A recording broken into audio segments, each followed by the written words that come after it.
Kebesaran Allah hadir. Dari seorang office boy diangkat jadi direktur sampai menjadi pemilik perusahaan. Bahkan Presiden Prabowo memberikan hormat kepada bapak ini. Berikut kisahnya. Jadi Mas sebagai OB bisa ngegolin sebuah proyek besar.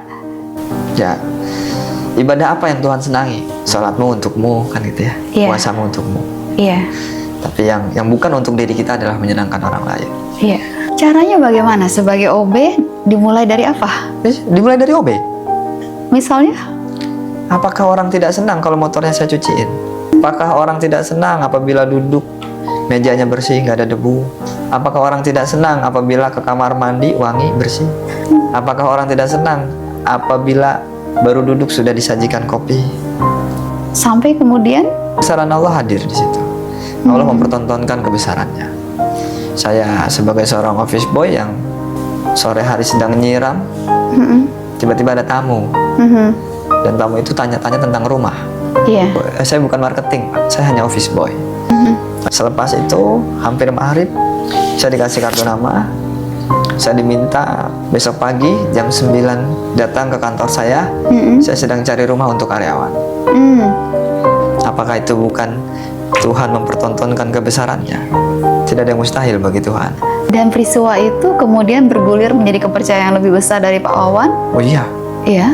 Dari kemudian Mas bekerja, terus kemudian sekarang menjadi pemilik pemegang saham terbesar dari grup. Gimana ceritanya? saya pun tidak nyangka.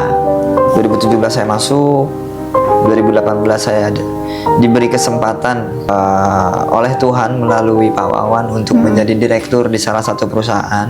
Lalu di 2021 Pak Wawan sebagai owner, pemilik perusahaan, keluar dari pengurus dan minta saya gantikan. Itu bikin saya juga bertanya-tanya. Begitu saja? Iya, Apa alasannya? itu yang bikin saya bertanya-tanya. Tidak nyenyak tidur mungkin saya 2 hari. Akhirnya saya, Pak izin saya mau ngobrol. Silakan nggak? Apa? Saya mau nanya 2 hal, Pak. Apa? Yang pertama, kenapa Bapak keluar dari pengurus di perusahaan? Yang kedua, kenapa saya yang menggantikan? Sementara ada adiknya, anaknya, saudaranya. Ada adiknya, ada anaknya yang diberikan, masa enggak? Iya.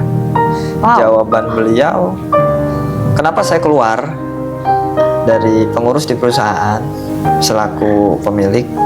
Untuk menyempurnakan ibadah saya, agar saya tidak mengakui perusahaan punya saya. Semuanya kepunyaan Allah. Wow.